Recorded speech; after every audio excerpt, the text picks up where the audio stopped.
What's going on, guys? Welcome back to the channel. I've been waiting a while to make this video and it's finally happened. So we're finally tearing this thing down and throwing a supercharger in it.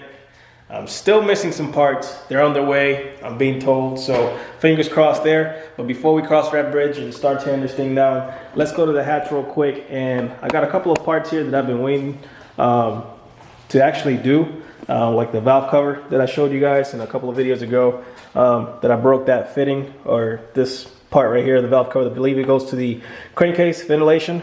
That one, my valve cover doesn't have on right now. It seems to be fine, but it's just time to replace it. It's leaking anyway. And we also have a Z1 CNC ported lower port plenum, so we're gonna get that in there. Back there we got some injectors, plugs, some belts from the Stillen kit, pulleys, etc. But the most important thing is getting this thing ready. I don't want to miss anything. I have a huge checklist that I've made for myself.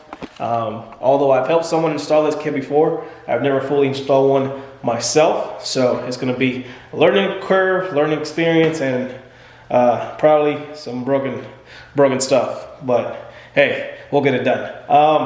So yeah, I'm going to start the teardown right now. I'm going to start probably with the bumper, get this bumper off. It's actually not fitting in right because I already have the Soho crash bar in.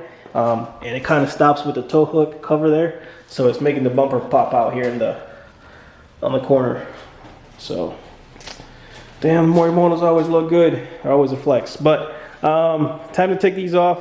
And no, these intakes are not for sale. So that being said, let's begin. All right, guys, so I got a little carried away and stopped filming. I even forgot I had a camera, so I'll show you guys what we've done so far. And keep in mind, it's a lot of mess here right now, a lot of stuff going on.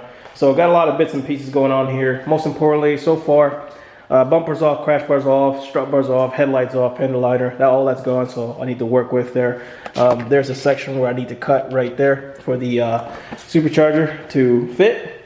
Also, I did a coolant bypass delete. So, not a bypass delete, but I bypassed the coolant lines on the throttle bodies from there all the way to the back.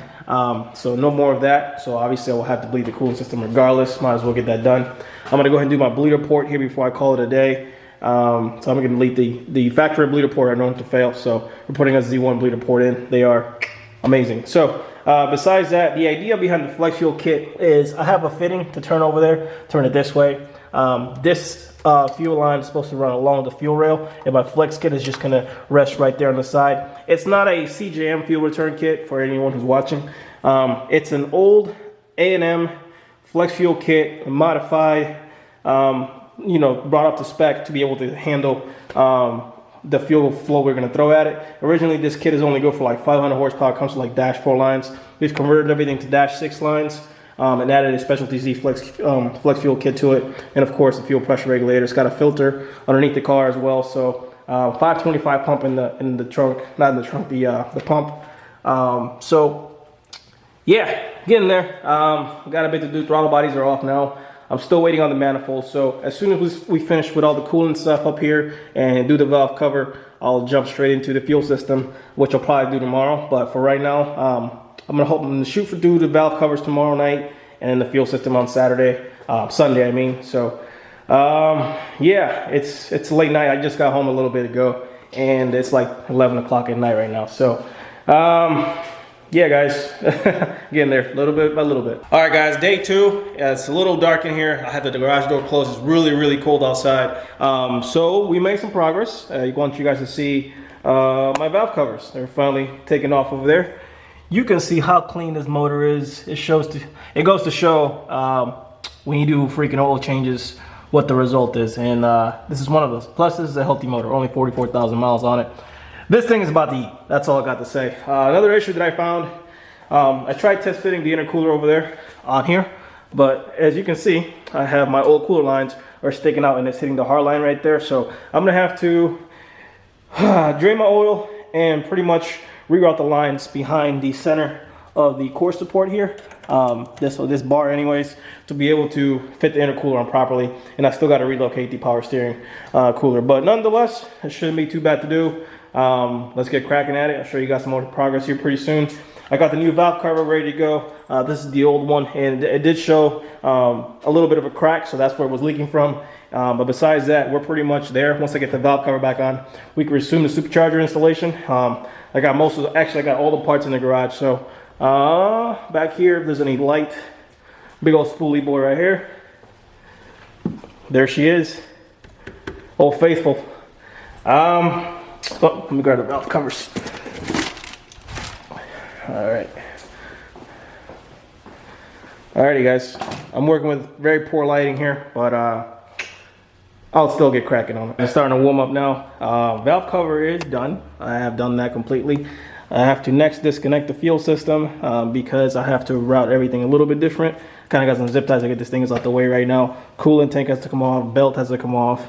This has to be modified. And also what I'm gonna end up doing for the oil cooler lines in the way, I'm actually gonna take off the Nismo brackets here, take them out completely, move the oil cooler outside of the car, like over here in this section, disconnect the lines. If it's already pre-filled, so there's no point in doing an oil change.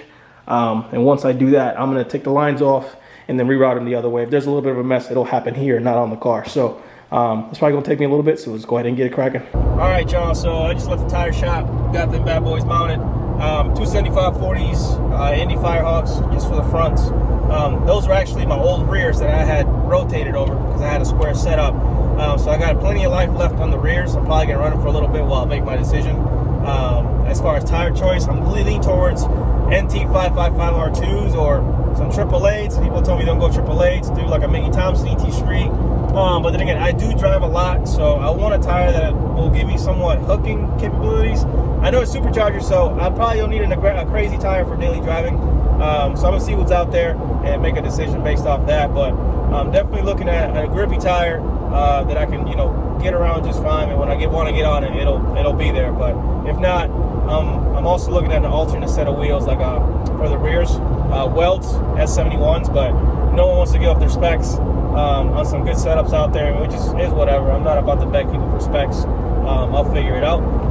But besides that, we're about to head back home, mount these bad boys up, and continue working, man. We're making progress, so I'm excited, man. I'm actually doing this by myself so far, and doing a pretty good job. So let's get back to it. Alrighty, guys, I just got back. Tires are put on, looking good. Time to relieve the fuel pressure and get started on the injectors. Also, I got to take out my lower plenum, as I do have a CNC ported Z1 lowered plenum, and that's also being put on. I'm out of breath, man. Out of shape, but getting there slowly but surely. More progress. I just took the lower plenum off and also the injectors. Told you guys I was doing the Z1 ported plenum. On camera, you might not be able to see the entire difference all the way through, but you can see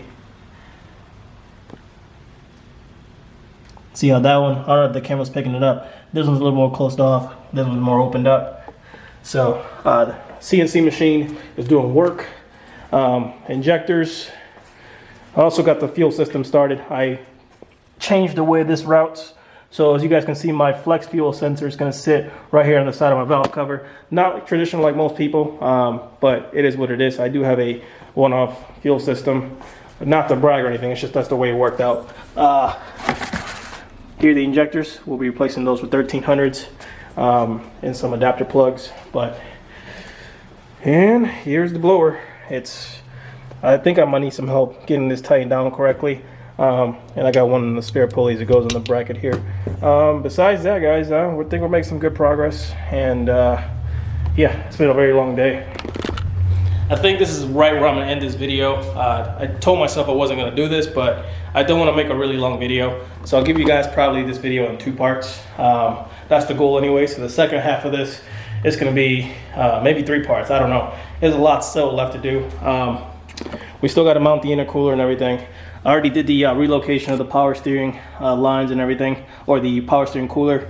I may have to fiddle with the what do you call these, the oil cooler lines here a little bit, and I still have to cut alongside of the frame there, whatever that piece is called, for the blower to fit correctly. So quite a bit of work left, but for now, this is where we're gonna end this video, guys. Thank you so much for tuning in. I appreciate your support. Look forward to the next video. We're gonna get a lot more done. So thanks for watching, guys. Like, subscribe. See you guys next time.